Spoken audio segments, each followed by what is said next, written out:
Muy bien, muy buenas tardes a todos. Bienvenidos al programa de Café Psicoanalítico. Hoy viernes de café, con un tema muy interesante que les va a gustar, que es con respecto a la topología lacaniana, topología psicoanalítica, cómo es que se usan estas figuritas tanto en la teoría psicoanalítica como en la clínica psicoanalítica, porque, digamos, ayuda mucho a entender cómo funciona el psiquismo y el inconsciente. Por esa razón, la importancia de verlos. Pero antes que nada, nos presentamos, por favor, Odette. Gracias, doctor. Pues muchas gracias por acompañarnos. Les saluda Odette Yáñez. Espero que se queden con nosotros y atendamos a sus preguntas y dudas. Gracias. Así es, gracias, Odette. Y bueno, ciertamente estas figuras topológicas provienen de las figuras topológicas de las matemáticas. Y bueno, Lacan, al conocerlas, bueno, las trae al psicoanálisis, les da otro sentido, otra forma de usarlas. Así que no tiene nada que ver unas con las otras, son completamente diferentes su uso. Y por eso mismo es que en psicoanálisis significan otra cosa,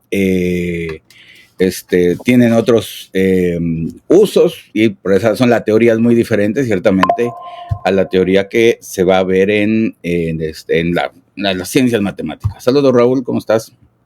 Hola, ¿qué tal? Buen día para todos. Gracias, Raúl. Así que bueno, la banda de Moebius la usa Lacan en primer lugar para entender lo que es el funcionamiento del psicoanálisis. Si recordamos con la teoría freudiana de que el psicoanálisis, uno se queda con la idea, con Freud, que la teoría, que el inconsciente está como en las profundidades del inconsciente. Por esa razón, en un momento se le llamó al psicoanálisis la psicología de las profundidades, que ya luego se quitó, pero digamos que no es el mejor definición del psicoanálisis. Entonces, bueno, el psicoanálisis, el inconsciente no es de que esté adentro del sujeto, está escondido en el sujeto, sino, dice Lacan, que está presente al mismo tiempo que la conciencia, que la persona despierta. Entonces, inconsciente y consciente están al mismo tiempo funcionando en el paciente. Y claro está, más cuando habla, por supuesto, el hablar, uno habla realmente dos discursos, que es el discurso inconsciente, que es el discurso inconsciente, y que ciertamente coinciden, y por esa razón no va a haber mayor problema. El problema va a ser cuando no coinciden estos discursos, van a aparecer los actos fallidos, ciertamente en el lenguaje. Por esa razón, es la explicación de que por qué razón una persona se va a equivocar al decir una palabra, otro nombre, o se le va a olvidar a fin de cuentas algo, es por esto mismo de que el inconsciente ahí está presente, y por eso mismo puede influir en el discurso consciente.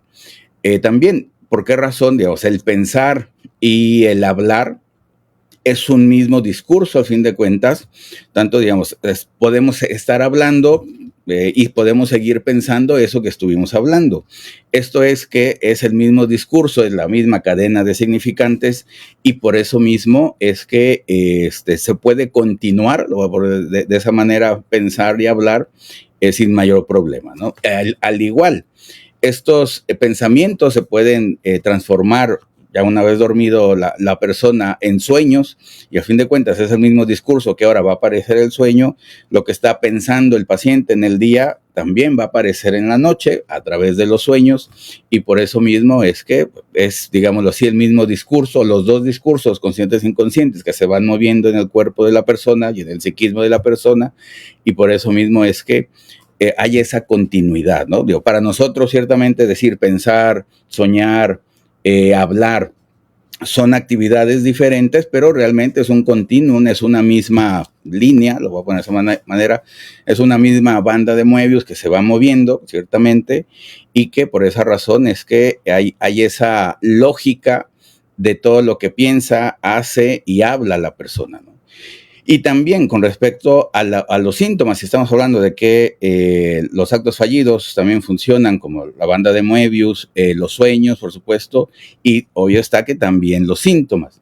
Los síntomas no dejan de ser también unos significantes que se van moviendo y van apareciendo y van produciendo dolor, Y por esto mismo que estos dolores físicos aparecen ciertamente en el cuerpo, es que se pueden transformar en palabras ciertamente de dolor, de sufrimiento, el trauma ciertamente, se pueden decir y se puede aliviar ese dolor porque estamos hablando de esos mismos significantes. Los dolores se pueden transformar en palabras y por esa razón hay esta frase que dice Freud, la cura por la palabra, es esto mismo, de que esos dolores físicos se pueden transformar o se pueden expresar en palabras, ciertamente de dolor, para poder aliviar ese mismo dolor, ¿no? Por esa razón la importancia también de entender el inconsciente de esta manera, de que es un inconsciente ciertamente vivo y que siempre está presente en la persona y que cuando aparece ciertamente es porque hay algo ahí que lo que transformó esta banda de Moebius, apareció lo contrario a lo de la banda, lo que debería estar conscientemente, algo se hizo inconsciente y por eso mismo es que la persona ahora ya no lo entiende, no sabe por qué tuvo un acto fallido, no sabe por qué tuvo un sueño, no sabe por qué tiene un síntoma o tiene un dolor o algo así por el estilo, se enfermó, pues ciertamente algo hizo que esa banda de Moebius se cambiara, sus significantes, bueno, sus lados, lo voy a poner de esa manera, y hablándolo ciertamente en terapia es como la persona va a poder resolver, ciertamente por medio de la interpretación, que ahorita lo vemos, el dolor, va a transformar el dolor en palabras y va a aparecer el alivio. Así que bueno, como introducción, eso es. Por favor, Odette, si eres tan amable. Gracias, doctor. Bueno, así como comentaba el doctor, para Freud el consciente y el inconsciente estaban separados y solo en ciertos momentos, a través de la terapia, o bueno, también en la vida cotidiana, actos fallidos, de los sueños, los chistes y todo, podía accederse al inconsciente, pero estaba representado como en, si viéramos la banda, que no es la banda de Moebius, que es la banda más cilíndrica, tiene una parte A y una parte B. Y estas están separadas continuamente, aunque se recorra por dentro, por fuera, siempre van a estar separadas y no coinciden. Entonces, de esta manera se tenía que esperar a que acceder al inconsciente, ¿no? De alguna forma. Pero con la banda de Moebius es una banda que tiene un solo lado porque la conexión va de, supongamos que tengamos la parte A y la parte B, y para pegarlo tendríamos que pegar A con A. Entonces se hace como un pequeño giro. Este pequeño giro lo que provoca es que al caminar sobre la banda siempre se termina en el mismo lugar y es eternamente una sola línea. Así como es un solo lado, es también un solo borde. Si también recorriéramos con el dedo el borde, sería uno solo. Incluso si se cortara esta banda, lo que va a hacer, lo que nos va a dar como resultado es una banda más grande con dos giros, pero sigue siendo la misma banda con dos torsiones. ¿Qué significa esto aplicándolo en el psicoanálisis? Bueno, que precisamente consciente e inconsciente están en un continuum y van juntos todo el tiempo. Entonces, no es como que esté oculto o que sea una parte aislada del psiquismo, el inconsciente y el consciente, sino que siempre van juntos.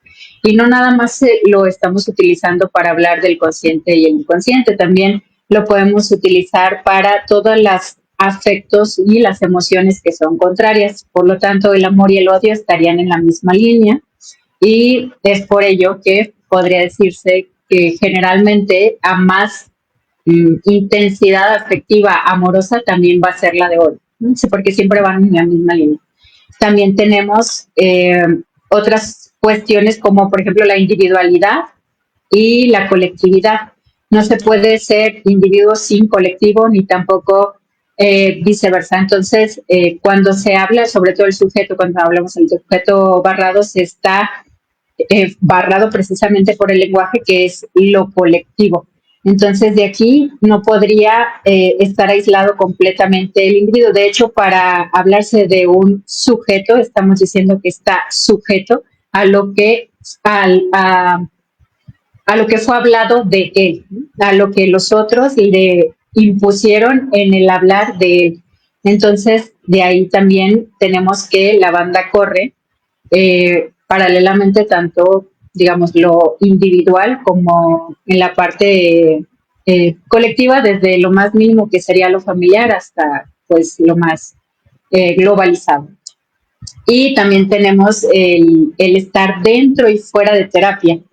En este caso, cuando se está en un proceso terapéutico, puede ocurrir que ya incluso, por así diciéndolo, estamos fuera de sesión, pero de cualquier manera pareciera que seguimos estándolo, ¿no? Y viceversa, en la sesión también estamos hablando de lo que nos ocurre al día y día, al día con día.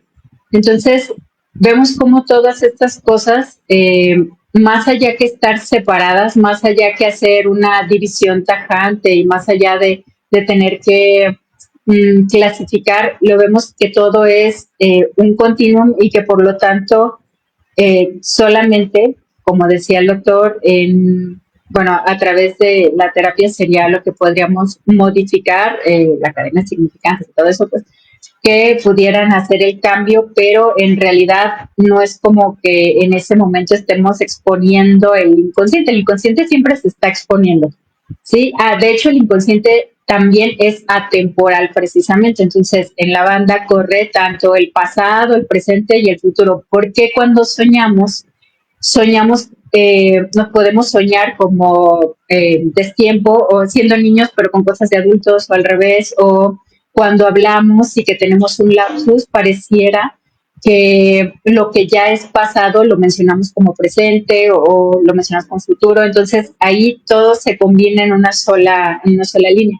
Por eso, en el trabajo psicoanalítico, el inconsciente siempre va a estar pues atemporal, ¿no? O sea, va a tener una repercusión actual y probablemente futura, aunque haya sido pasado, o el futuro tiene repercusión en el presente y en el pasado y así sucesivamente. Entonces, pues como introducción también por mi parte sería todo y le dejo la palabra al maestro Raúl. Muchas gracias. Pues un poco para ilustrar justamente todo esto que nos viene compartiendo el doctor Kiodet, yo voy a sacar mi lado cositas de los años 90 y pues aquí tengo las representaciones de ambos, ¿no? Si vemos esta tirita que es más circular, nos habla justamente de la representación freudiana, una lógica de adentro y una lógica de afuera. Esta cuestión es la que conocemos desde su primera tópica con que el inconsciente tiene que franquear las barreras de la censura que podría ser justamente representado por esta hoja para llegar al consciente, ¿no? Y entonces empezar a recibir las inscripciones de las representaciones objeto, las representaciones palabra, que después para poder ser introyectadas tienen que volver a franquear esas barreras para quedar inscritas adentro, ¿no? En la parte interna. En cambio, con Lacan, con estas ilustraciones que nos venía proviendo de sobre todo, que nos decía, si colocamos un punto y vamos recorriendo, vamos a ver que pasamos por lo que se denomina el ocho interior y necesitamos dos vueltas para poder llegar al mismo punto. Pero estas dos vueltas no quiere decir que tengan un dentro y un fuera, sino un continuo devenir, que es precisamente lo que afianza la idea de que el inconsciente se estructura como un lenguaje. Y por eso Lacan llegó mucho a defender que no existía un metalenguaje, no hay algo más allá de la propia cuestión de lo lingüístico, del lenguaje como tal, pero no es el lenguaje de Saussure, por ejemplo, que es uno de los autores con los que lo contrastan mucho. Una de las cuestiones que intentaba salvar o rescatar o quizá un poco superar Lacan era la lógica de la doble inscripción. Si yo coloco un puntito de color rojo en el consciente freudiano, que ustedes pueden observar aquí, en la parte interna también queda una marca, ¿no? Y es lo que incluso Freud llega a desarrollar con esta idea del inconsciente como pizarra mágica que no cesa de recibir inscripciones y que se quedan de fondo. En cambio, con Lacan, insisto, si yo parto de un punto X y voy trazando la línea, no es que haya una doble inscripción, es que la inscripción necesita de 2 trazos o de 2 momentos para llegar de nuevo a ese punto, que tiene que ver con estos pares que nos comentaba Odette. Individuo, sociedad, amor, odio, pasividad, actividad, que tiene pues entonces mucho que ver con esta noción dualista que también de pronto se le critica. ¿Cuál es la problemática de la propuesta de Lacan? Que vale también la pena mencionarlo porque pues a lo mejor subsana un espacio pero habilita otro como problema. Es que entonces, ¿qué pasó con el preconsciente? ¿No? Porque si consciente e inconsciente van de la mano en esta banda de Moebius, el preconsciente ya no tiene mucha participación. Por eso es que en su obra casi no escuchamos o no leemos este término. En cambio, en Freud sí, porque el preconsciente era ese pequeño escenario donde todavía se podían desdibujar o terminar de condensar algunas representaciones, porque era un espacio intermedio. Entonces, bueno, espero que estas representaciones ayuden un poquito también a aterrizar la teoría. Doctor. Gracias, Raúl. Sí, y bueno, si le quieren llamar Mobius o Moebius, está bien, no hay mayor problema, si lo dicen en francés o en español, no pasa nada, no nos vamos a pelear con los lenguajes. Así que bueno, sí. Y como bien lo dicen, esta parte de que esta dualidad a veces freudiana de que el mundo, el psiquismo funciona en ese lado de que solo uno, solo otro, Lacan hace esta parte de desaparecer como esos límites como tan específicos y dice que es un poco más dinámico lo que es ciertamente la dinámica del psiquismo, cómo se mueven las cosas y para poderlo entender mejor, ¿no? Digamos, esta idea de que en un lado está el inconsciente y en otro lado está la conciencia y de vez en cuando se unen, pues digamos que dificulta como el poder entender bueno, tanto las enfermedades o la problemática de las personas, y por eso mismo el decir que está al mismo tiempo los dos hace que se pueda entender mejor esta dinámica, ¿no? Como son, igual la pulsión de vida y la pulsión de muerte, no es que estén las dos separadas, sino igual, con el ejemplo que nos da Raúl, con respecto de que van juntas y van de la mano, nomás se van cambiando de un lado y de otro conforme van avanzando.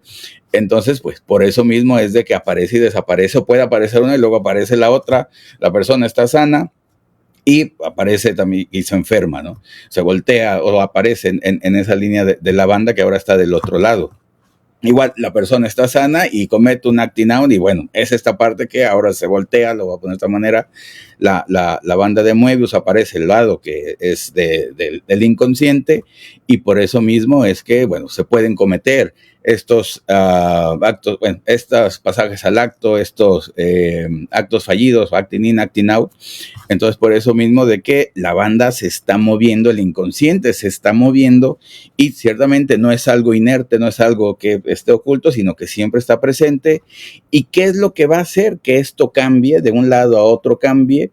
Ciertamente va a ser la parte de que existan o aparezcan los traumas, aparezca alguna dificultad en el paciente, algún problema, algún fracaso ciertamente amoroso, laboral, de cualquier tipo que hace que se vaya cambiando, ¿no? Si una persona se enferma ciertamente después de un trauma, es porque este trauma ciertamente es fuerte y va a hacer que el lado inconsciente, lo voy a poner de esa manera, permanezca en donde no debería de estar y por eso mismo la sintomatología va apareciendo. Recordemos también que los mecanismos de defensa y los síntomas se puede decir que son lo mismo. Por fin de cuentas, los mecanismos de defensa van a crear los síntomas. Es exactamente esta parte, dependiendo de qué lado estén de la banda, lo pongo de esa manera, es si lo vamos a considerar síntomas o los consideramos mecanismos de defensa, que al fin de cuentas pues, es exactamente lo mismo, hablar de la parte consciente y de la parte inconsciente. Y digamos, ¿qué es lo bueno? Lo pongo de esta manera, lo bueno de ver, digamos, el inconsciente de esta forma es de que va a entrar en juego lo que es la interpretación, si se puede cambiar, si el trauma puede cambiar estos lados de la banda, entonces cómo se puede invertir esto que hace el trauma y va a ser por medio de la interpretación. La interpretación tiene la capacidad de modificar, digamos, este inconsciente en forma de banda de Moebius para otra vez volver a ser consciente de lo inconsciente, ciertamente como dice Freud, para que esto se pueda resolver y para que la persona otra vez recupere su sanidad y ciertamente entienda lo que le está sucediendo. Al no tener las palabras el paciente de expresar ese dolor, ese trauma, ciertamente está dominando la parte inconsciente, y conforme el terapeuta le da estas palabras para que pueda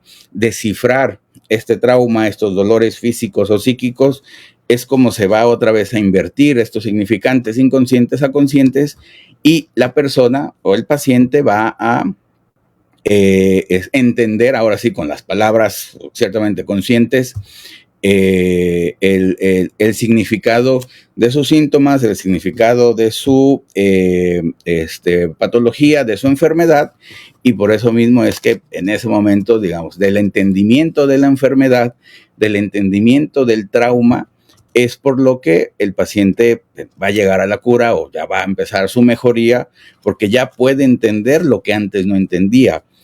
La enfermedad ciertamente la comprendemos como algo que no se entiende o que el propio paciente no entiende, y en terapia ciertamente es el lugar donde se va a entender esta enfermedad, estos síntomas, y el paciente por fin ya va a poder, entendiendo esto, va a poder llegar a la cura, a su mejoría, porque ahora sí toda la parte inconsciente ya está consciente y ya la puede pensar, ciertamente, y si la puede pensar, la puede decir, ¿no? Entonces, esa importancia de que el inconsciente es dinámico, y por esto mismo de que es dinámico, es que también se puede mover o se puede cambiar ahora sí a pensarlo de manera consciente, ¿no? Odette, por favor. Muchas gracias, doctor. Quisiera profundizar en esta línea que menciona el doctor sobre la pulsión de vida y la pulsión de muerte. Si concebimos que la banda Moebius precisamente está todo lo contrario, que corre en paralelo, entonces tendríamos que la pulsión de vida y la pulsión de muerte efectivamente corren en paralelo, y por eso vendría a hacer que ¿cómo lo puedo decir? Cuando las personas encuentran cierta satisfacción, no me refiero a que sea una satisfacción como placentera en el sentido literal, sino que hay cierta satisfacción en la enfermedad. ¿Por qué? Porque están corriendo al mismo tiempo. Entonces, ahí, aunque esté cargado de dolor, hay una ganancia o un placer en ese mismo dolor, y por eso hay una resistencia a la cura, una resistencia a la mejora. Y ahí sería también cuando vemos pues que finalmente no es como que predomine una sobre la otra, sino que puede la una ser, o sea, por ejemplo, la pulsión de muerte predominar, pero ser algo placentero, y viceversa, la pulsión de vida puede predominar, pero ser algo negativo para el individuo. Y otra cosa que se me olvidó mencionar y que quería agregar ahorita es sobre lo interno y lo externo. Aquí igual corre paralelo interno y externo, y esto nos llevaría también a la teoría de las relaciones objetales, que tenemos la parte de la interiorización de los objetos, y que eso va a hacer el parteaguas o la manera en cómo vamos a percibir el mundo externo. Entonces, cuando una persona convive con otras personas, él va a ver en los otros su propio mundo interno, y precisamente va a percibir si su mundo interno está plagado de figuras persecutorias. Obviamente en su mundo externo lo va a percibir como tal. Igual si una persona tiene un mundo interno lleno de figuras suficientemente buenas y todo, va a percibir el mundo de esta manera. Entonces igual ahí tenemos la dualidad de interno y externo, que son inseparables, pero que al mismo tiempo norman el cómo vamos a estar viendo, metabolizando y comportándonos en este mundo, porque luego volveríamos a lo de individuo y sociedad o individuo y comunidad, pero es algo importante a considerar, porque a veces sobre todo cuando estamos ante los pacientes, podemos identificar en ciertos momentos donde puede parecer que está distorsionando su percepción sobre el entorno, sobre una relación particular o sobre la misma terapia. Y es que precisamente el mundo interno es el que está dando pie a que esto ocurra y el mundo interno está eh, como mandando sobre el externo, pero a final de cuentas, pues también el externo es el que va a ayudar a que el interno esté, por así decirlo, es placentero o estable, por así llamarlo, ¿no? Entonces, pues bueno, hasta aquí lo dejo y les doy la palabra al maestro Raúl. Precisamente con esto que nos comparte Sodet, nos lleva también a entender por qué Lacan le dio tanto peso a la cuestión de la metáfora y la metonimia, ¿no? Que tiene que ver más con estos procesos de desplazamiento y condensación, más que con los de proyección, que eran justamente propios de la escuela inglesa, con los cuales tenía pues por ahí un pleitecito cantado. Otra forma en la que nosotros podemos ver el funcionamiento moebiano de el inconsciente en la vida cotidiana, sobre todo en México, es a partir de los albures. Como una cuestión no sexual se sexualiza a partir de encontrarle ese devenir, ¿no? Porque no podemos decir que es el otro lado, es ese devenir que precisamente encausa a una vía o a otra en este doble trazado que les comentaba. Ya mencionaban el doctor Yode también, los síntomas, las patologías, los sueños, los lapsus, los chistes. De repente, en estos chistes o humores, ya sean blancos o no, existe también esta posibilidad de encontrar el doble encauzamiento de lo dicho. Por ejemplo, les platico uno. Un águila está entrevistando a un halcón y le pregunta, señor halcón, ¿es muy difícil ser un halcón? Y él le responde, no, al contrario. Ahí tenemos justamente esta cuestión que de pronto es muy notoria también en la obra de Lacan. El juego de palabras, el encontrar cómo ligando a lo mejor un par de términos con un guión, podemos entender por doble vía un mismo significante. Y esto, pues, por supuesto, afianza esta teoría, ¿no? Porque él nos dice, cuando nosotros tenemos que el inconsciente se estructura como un lenguaje y entonces vamos en búsqueda de los significantes del sujeto, no es que todo término o que toda palabra sea significante, es que hay un elemento que si se logra encontrar permite entender el encadenamiento del inconsciente y se opone a la lógica freudiana del significado, ¿no? Usted sueña porque hay un significado de fondo, o usted se enfermó porque sus síntomas significan estos conflictos. Acá no, acá la cuestión del significar queda precisamente de lado, porque ya no hay una adentro y hay una afuera, ya hay un continuo devenir. Doctor. Ya. Y bueno, la gran dificultad en ocasiones de poder entender por qué razón dolor y placer son lo mismo en el inconsciente, como lo están diciendo, es esto mismo, porque ciertamente para la conciencia el decir dolor es una cosa y placer es otra cosa diferente, ¿no? E incluimos también el goce aquí, pero bueno, nos vamos con estas dos primeras. Ciertamente para la conciencia, es decir, dolor y placer son dos cosas completamente diferentes, pero para el inconsciente no, para el inconsciente es lo mismo. Que haya dolor o que haya placer es exactamente igual.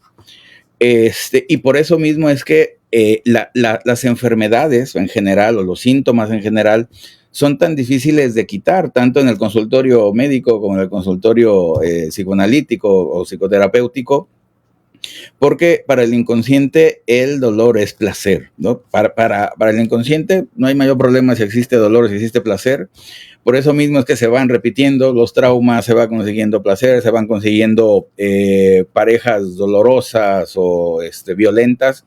Por eso mismo, porque no importa lo que haya, pero ahí va a estar, o todo lo que llega al inconsciente lo va a convertir en placer, aunque sea esto doloroso, aunque sea esto sufriente. Entonces en el inconsciente es lo mismo, por esto mismo, de que está el dolor y el placer al mismo tiempo, dependiendo del lado consciente, pero para el inconsciente es exactamente lo mismo, y por eso mismo es esto que produce que las enfermedades, pareciera que conscientemente la persona quiere aliviarse, pero inconscientemente la enfermedad quiere estar, o el inconsciente quiere que continúe la enfermedad, porque es un placer garantizado para el inconsciente.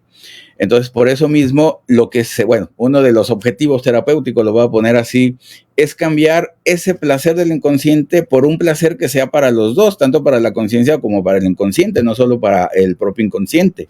Entonces, que la persona empiece a buscar ese placer, ciertamente, ese placer sano, lo voy a poner de esa manera, fuera del consultorio, ciertamente, o ya, en su vida cotidiana, va a ser que poco a poco vaya cambiando esta actividad placentera, dolorosa, o placentera para el inconsciente, con una actividad placentera para la conciencia y el inconsciente, y así es como se va dando este cambio, ¿no? Y esa dificultad, ciertamente, de que por qué razón los pacientes tardan tanto en curarse en ocasiones, pues es por esto mismo de que el inconsciente está asegurando su placer, aunque el sujeto o el paciente esté sufriendo o esté en dolor permanente, tanto psíquico como físico, pues por eso mismo, ¿no? Entonces, por esta razón es que en psicoanálisis se dice que dolor y placer son lo mismo por esta situación, ¿no? Y por esto mismo también, cambiando de tema, con respecto a la pulsión, como bien lo saben, se puede satisfacer de dos maneras, de forma activa y de forma pasiva. No es que tengamos pulsiones o deseos, al fin de cuentas, dobles, sino siempre vienen de la misma pulsión y se puede satisfacer tanto activa como pasivamente, por esto mismo de que tienen esta característica de la doble satisfacción, ¿no? La pulsión agresiva se puede cambiar o se puede transformar o puede producirse como sadismo o como masoquismo, y se satisface completamente igual, ¿no? Entonces es una de las ventajas que tienen las pulsiones, que se puede satisfacer de esta forma. Y bueno, por eso mismo digo, a nivel consciente ciertamente se va a ver muy diferente y va a estar muy limitado la acción de la conciencia con respecto al placer, porque solamente el placer se va a conseguir con actividades placenteras, en el amplio sentido de la palabra, pero para el inconsciente va a ser mucho más la gama que se tiene de opciones para conseguir este placer, ¿no? Entonces, el quitar esta parte patológica de los pacientes, de que el placer solamente sea del inconsciente y que se convierta ciertamente, tanto consciente como inconscientemente, sería la sanidad para la persona, ¿no? O las personas sanas, las personas enfermas, ¿cuál es la diferencia? A fin de cuentas, este doble placer, consciente e inconsciente, a solo un placer del inconsciente. Odette, por favor. Muchas gracias, doctor. Bueno, y otra cosa que vale la pena mencionar es, en el transcurso de la terapia, el momento en el que se presenta, por así decirlo, el fantasma, el momento en el que se expresa el fantasma. Si estamos hablando precisamente de que todo está en un continuum, evidentemente se estará presentando no en un momento determinado, no ante ciertas situaciones, puede ser en cualquier, ante cualquier signo, por ejemplo, que aparezca, o también en el trabajar, porque en el mismo momento en el que se está hablando, se está produciendo. O sea, no es como que ya todo esté dicho y hay que escarbarle ahí cuando uno está en la terapia, no, sino que en el mismo momento en el que un paciente empieza a hablar, está creando. Por eso estamos sujetados al lenguaje. Y de alguna manera, en este transcurso, durante las terapias, es como se va construyendo y se irá construyendo la vía para el atravesamiento del fantasma. Pero vemos que está igual en la misma línea y que no es como que muchos teóricos dicen que solo sería como hasta el final, pero la verdad es algo que se va construyendo en el transcurso de la terapia y que precisamente a través de la banda de Moebius también podríamos utilizarlo como para ver esta parte donde no es algo que esté escondido y que salga de repente o que se requiera de tal cosa para llegar a él, sino que todo el tiempo estamos en contacto con esto y así es como lo vamos construyendo sobre la misma línea o sobre la misma banda. Y pues es una de las, claro, de las metas, por así decirlo, porque pues, según la teoría psicoanalítica se debería de atravesar el fantasma, que esto implica más que nada poder amar de maneras diferentes, ¿no? O sea, relacionarse de maneras distintas que la escena fantasmática, que la escena donde se está estancado, donde se está sufriendo por estar precisamente ahí, pueda tener un cambio, que es lo que decía el doctor con hacer esos pequeños movimientos. Entonces, también valdría la pena mencionar eso, sobre todo en la cuestión de la terapia y lo que es la transferencia, porque pues en el terapeuta al inicio, o bueno, durante todo el tiempo se hace una transferencia, ¿no? Ya sea la transferencia de meramente de la terapia, o sea, la transferencia artificial, por así llamarlo, y se procede a interiorizar al terapeuta y esto mismo es lo que va a ser lo que nos decía el doctor al inicio de que incluso fuera de la terapia se está pensando en el mismo terapeuta. Entonces ahí el terapeuta ya ha entrado a la economía libidinal y por lo tanto también estaría presente como en esta misma línea y tenemos la combinación entre dentro y fuera de la terapia y entonces estar fuera de la terapia es lo mismo que estar adentro y viceversa. Entonces por eso es tan importante que nos analicemos y es tan importante que las personas en general acudan porque pues uno solo no podría hacer el trabajo, por más conocimiento que se tenga, no se puede hacer solo, porque se requiere de este otro que ayude a, primero, pues, a identificar lo que no se puede identificar y este otro que acompañe a través de la interiorización precisamente del terapeuta como en su yo que lo está sosteniendo para poder acompañarlo fuera de las sesiones y pues ahí es donde se empieza a notar este cambio, ¿no? Ya a través de haber hecho la transferencia artificial o la neurosis de transferencia, que es como lo llamaba Freud. Y bueno, hasta aquí sería mi comentario y le dejo la palabra al maestro Claudio. Otra cuestión que nos permite más o menos espejear la banda de Moebius es que pueden coexistir los mensajes contradictorios en el sujeto y esto podría desencadenar en lo que algunos autores denominaron mensaje de doble vínculo que tiende a llevarlo a la psicosis, ¿no? Por ejemplo, este tan conocido mexicanismo del te pego porque te quiero, que equipara amor y dolor, que son mensajes prácticamente excluyentes, nos hace pensar por qué de pronto si fulanito, perenganito, está tan mal con esta relación o en esta circunstancia, sigue ahí. Pues finalmente porque está consistiendo en un doble vínculo, en un doble mensaje que está circulando sobre esta representación del inconsciente. O esta también muy ilustrativa mención del sé libre, un mandato de libertad. Si lo obedezco, entonces no estoy eligiendo a libertad. Si no lo obedezco, entonces definitivamente no puedo ser libre. Vamos viendo este potencial enloquecedor de este tipo de frases que están ligadas a pues estos entendimientos moebianos. Por aquí Pedro nos dice en el chat, los TLP son los que más lo presentan, hablando del acting. Sí, pero sí es cierto que desde diferentes aportes teóricos, como por ejemplo más los kleinianos o los post-kleinianos o incluso los norteamericanos, se logra entender el por qué. Desde los lacanianos no. Los lacanianos no tienen conceptualizaciones acerca de las problemáticas borderline o límite, precisamente porque para ellos un espectro límite no sería sino una psicosis ordinaria, ¿no? Finalmente sería como una manifestación prepsicótica o psicótica atenuada. Y quien se encarga de hacer la defensoría de esta apreciación, pues es Jake Salain Miller, ¿no? Que justamente a partir de elementos topológicos fue explicando por qué no se circunscribiría una cuarta estructura. Para los lacanianos son tres, las clásicas, neurosis, psicosis y perversión, y hasta ahí quedó.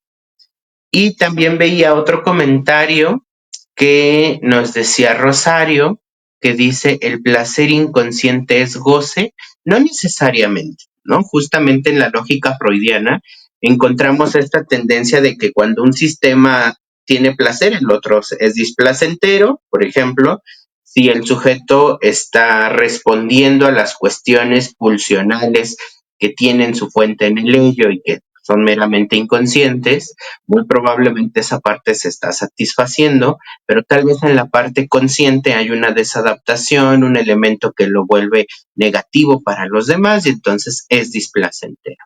En Lacan, más bien, la cuestión placer-displacer, volvemos a la referencia, es una doble circulación, es un continuo, es un devenir, y entonces más allá de que se vuelva o no desadaptativa o sea o no predominantemente placentera o dolorosa, lo que vamos viendo es justamente sus repercusiones, ¿no? Sus efectos en la subjetividad.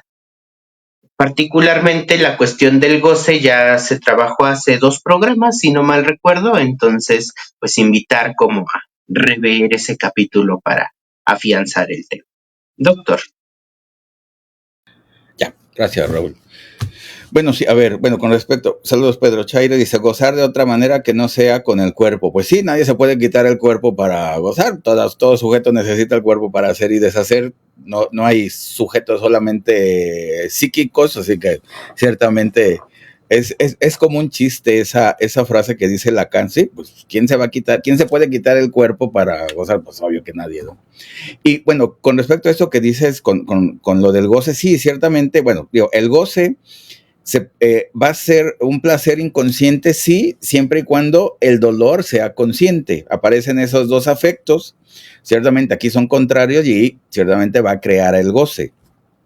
Pero el problema es aquí que ciertamente en el inconsciente aparece el goce y transforma el dolor en placer y el placer que tenga el sujeto se continúa como placer, el inconsciente va a tener un doble placer.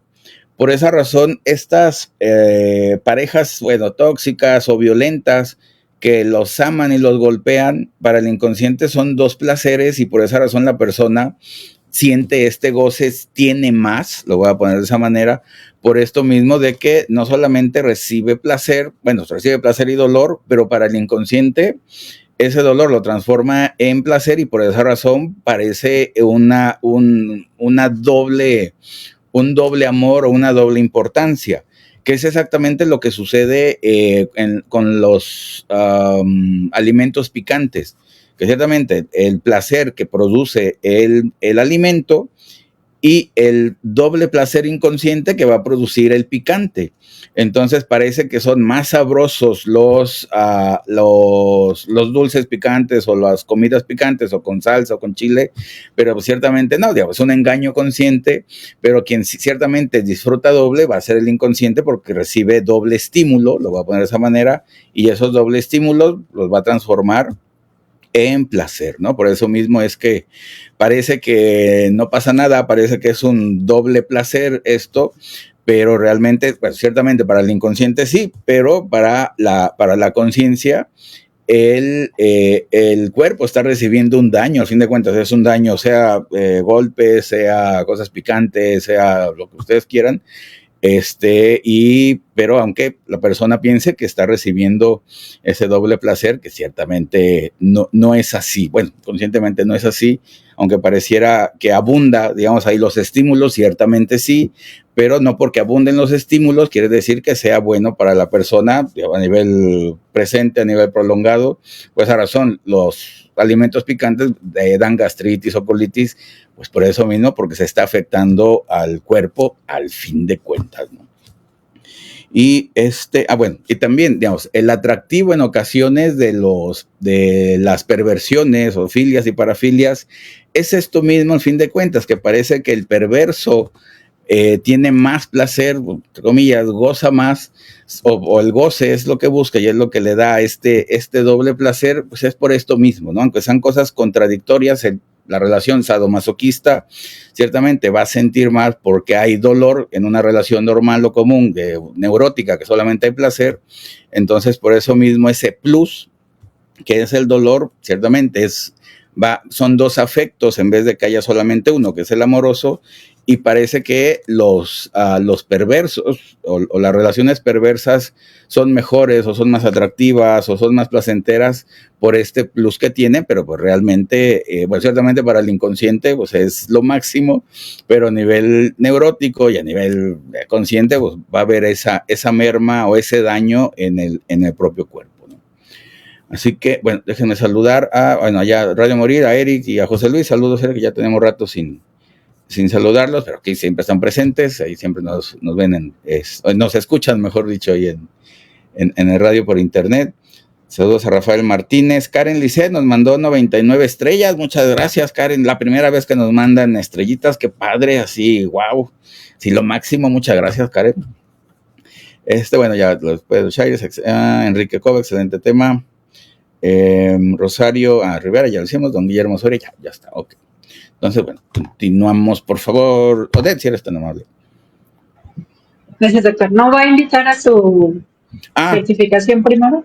No era, pero bueno, no estaba así como, era como tema libre. Con todo gusto, yo los invito, no hay mayor problema. Bueno. Bueno, ok. Espérame, bueno, ya que dijiste, bueno, invitarlos a la certificación de psicoterapia psicoanalítica que inicia el 4 de junio. Bueno, también es donde vamos a ver también estas temáticas lacanianas, por supuesto, y les va a gustar. A fin de cuentas, es teoría psicoanalítica que se necesita tanto para entender a los pacientes, para entender la propia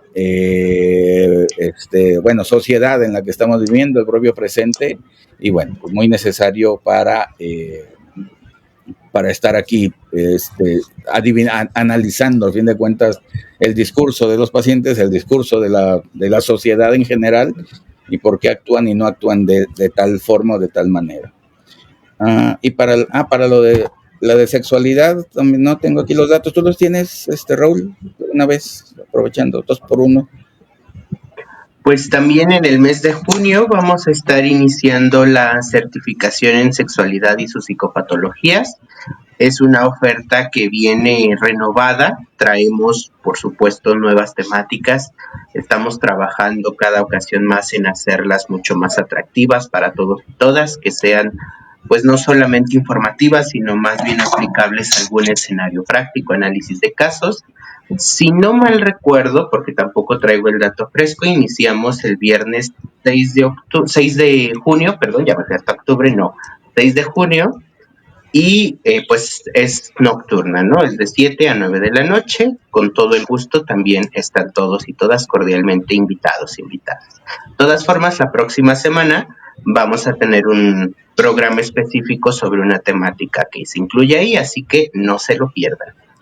Pues gracias, Raúl. Saludos, Luis Antonio Wences, saludos. Muy bien, ahora sí, Odette, por favor. Gracias, Karen. Y bueno, creo que de las dos preguntas, la segunda de ellas que decía que si el placer inconsciente es goce, no necesariamente. O sea, porque, así como decía el doctor, el goce es llevarlo a un plano donde hay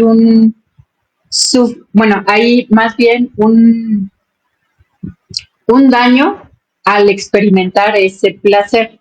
Entonces ya habíamos visto en la clase pasada que era la diferencia entre el goce fálico, que es el que sí se obtiene a través de pues las zonas erógenas, y el goce del otro, que es el que tiende más a la parte de la psicosis, donde se goza, es gozado por el otro, pero a un nivel del pensamiento. Entonces, si respondiendo a la pregunta, no necesariamente un placer, cual sea, es gozoso, sino que tiene que cumplir con ciertas características, tiene que cumplir con ciertas transgresiones. Y habíamos visto, por ejemplo, no sé, en el caso de los trastornos de la conducta alimentaria, es el alimentarse demasiado o el no comer nada. Ahí igual tenemos una pulsión de vida y pulsión de muerte que estarían corriendo paralelas porque se supondría que, bueno, el comer es la pulsión de vida, pero al mismo tiempo se come tanto que se goza y se equipara ahí la pulsión de muerte. Entonces ahí es donde como podríamos entretejer ambas. Y la otra pregunta, la primera, que si se presentaba más en los border, creo que, no sé si entendí bien la pregunta, se refería específicamente a los actos, al acting out, pues a brincar, al acting out, sí. O sea, si esa era la pregunta, sí. Porque en el caso de los, y todo lo que serían las personalidades fronterizas, no nada más el TLP, pero todas las personalidades fronterizas tienden más al acto que al pensamiento, porque habíamos, no sé si recuerdan que ya habíamos comentado que hay una falla en el proceso de la simbolización, entonces el pensamiento se pasa directo al acto, se brinca y por eso ante un afecto desbordante se recurre a actuar para evitar el afecto negativo, pero pues se está recurriendo de cualquier manera al acto que puede ser dañino para sí mismo o para otros. Si la pregunta era esa, pues sí. Si la pregunta era si la banda de Moebius está más en los border, no. La banda de Moebius está en todos nosotros. O sea, sí es una forma del funcionamiento, así como el aparato psíquico de Freud, aquí es como una propuesta diferente que a mí me parece, sinceramente a mí en lo personal me parece más acertada, porque creo que sí corren paralelos todos estos procesos, consciente, inconsciente, de adentro, fuera, todo, los afectos, pero que sí corren paralelos y que se retroalimentan el uno al otro, no se pueden destrenzar. Entonces, para mí es algo más, como más práctico y más clínico también, y que sirve muchísimo más, a mi manera de ver, para, a modo de entender el inconsciente, pero nadie le va a quitar su lugar a Flor. Entonces, pues bueno, eso sería todo por mi parte. Me despido y pues que tengan muy bonito fin de semana. Les dejo la palabra al maestro Raúl. Gracias, Odette. Pues quizá un poco también para ir acotando los aportes finales, ¿dónde vemos recurrentemente reflejada esta banda de Moebius? Si ustedes le han prestado atención a el icono de Google Drive, precisamente es una bandita de Moebius que tiene una forma casi triangular, pero que precisamente nos va marcando este continuo, ¿no? Podríamos decir que es el único lado de la realidad virtual.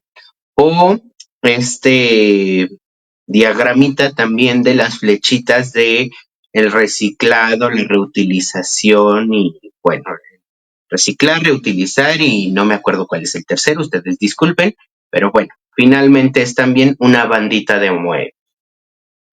¿Qué autores, además de Lacan, por supuesto, trabajaron lo suficientemente este tema como para recomendarlos y quizá si ustedes están interesados pueden explorar los libros? Hay uno que se llama Topología Elemental, un libro aparentemente chiquito de Mario César Tomei, está circulando en digital, habla no solamente de la banda moebiana, sino también del toro y del crosscap. Entonces, bueno, tendremos algunos programas donde los iremos tocando también, pero si lo quieren ir aventajando, es recomendable el libro. Otro es el de Juan David Nacio, que se llama Topologería. Solamente una vez lo he podido encontrar. Me parece que no es el mejor libro de Nacio por, no sé si la edición, la traducción, la editorial. Está escrito en difícil, pero bueno, al final está. Si le entienden y gustan, pues por supuesto ahí tienen esa posibilidad. Y el libro del doctor, ¿no? El libro de Freud Lacan para la enseñanza del psicoanálisis didáctico, el librito amarillo. Ahí también tiene pues los aportes sobre la topología. Es muy interesante un poco ir viendo estas aportaciones que hizo Lacan valiéndose de las figuras matemáticas. Pues no me van a dejar atrás, aquí también tengo el mío. ¿Por qué? Porque si nosotros vamos un poco formalizando estas nociones, le vamos encontrando la utilidad.